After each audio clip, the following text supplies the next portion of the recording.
Welcome to the teachers YouTube channel. Haryana GK के 10 very most important question बहुत कम time में देखने वाले हैं। सबसे पहले हम बात करते हैं दिल्ली एनसीआर में हरियाणा का कितना हिस्सा आता है। तो सही जवाब रहेगा हमारा 57%। यानी कि जो दिल्ली एनसीआर है उसका एरिया है उसमें 57% हमारा हरियाणा का हिस्सा आता है। कितना? 57%। याद कैसे रखोगे? देखिए, जब हम धरती से ऊपर चंद्रमा को देखते हैं, आपको लगता होगा कि आपको चंद्रमा पूरा दिखाई दे रहा है, लेकिन आपको पूर्णिमा को जब चंद्रमा पूरा होता है तब भी अगर आप देखेंगे, आप देख भी लेना, तब भी हमें धरती से सिर्फ 57% ही चंद्रमा दिखाई देता है। जो आप हिस्सा देखते हो चंद्रमा का वह 57% ही है। तो इसका भी 57% आंसर, इसका भी, दोनों का 57% आंसर आता है। तो आप रिलेट करके पढ़ सकते हो। दूसरा बात करते हैं एनसीआर मतलब कि नेशनल कैपिटल रीजन यानी कि राष्ट्रीय राजधानी क्षेत्र।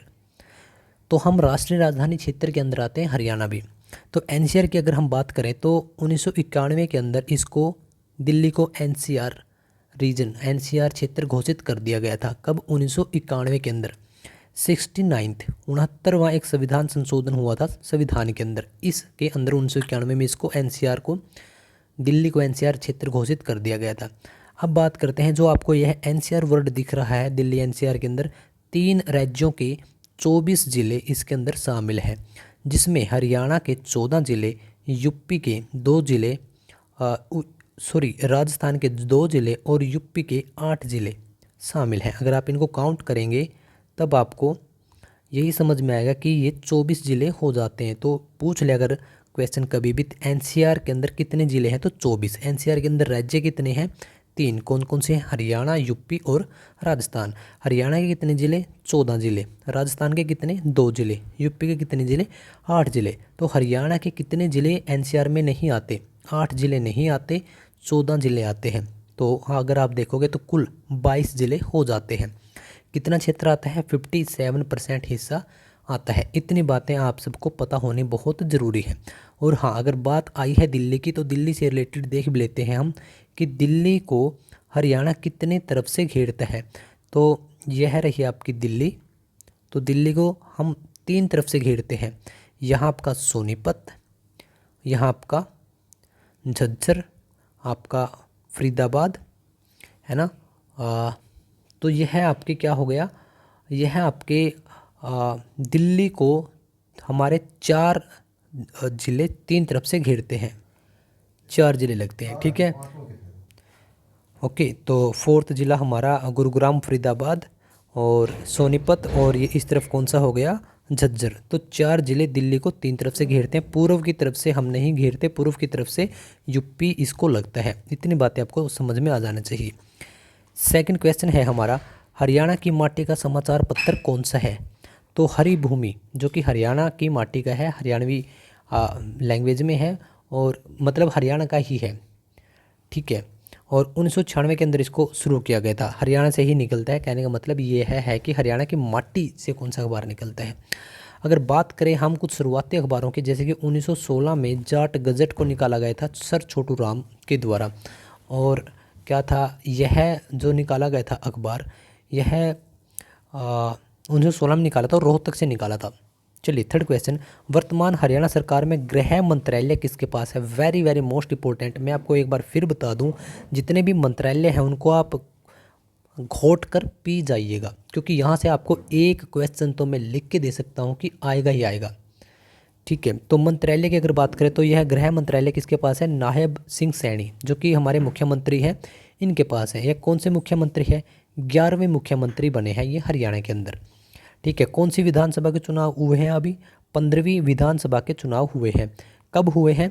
आपके 5 अक्टूबर 2024 को चुनाव हुए और आपका 8 अक्टूबर 2024 को उसका रिजल्ट आया। बीजेपी सरकार लगातार तीसरी बार हरियाणा के अंदर तीसरी बार पूर्ण बहुमत से बनी है। पिछली बार तो पूर्ण बहुमत नहीं था, लेकिन अब की बार पूर्ण बहुमत से बनी है।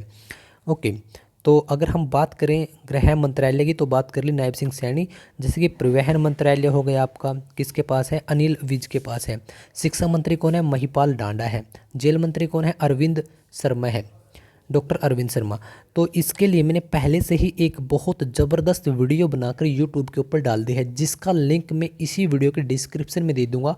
मैं आपसे एक बार फिर कह रहा हूं, उस वीडियो को देख कर जाइएगा, क्योंकि वह 20-22 मिनट की वीडियो है, लेकिन आपको अगले आने वाले 5 साल तक आप उनमें से एक भी मंत्रालय या मंत्री, विधानसभा सीट, उनकी उम्र, उनकी पढ़ाई 20 मिनट में सब कुछ कवर कर दिया, आप कभी नहीं भूलोगे।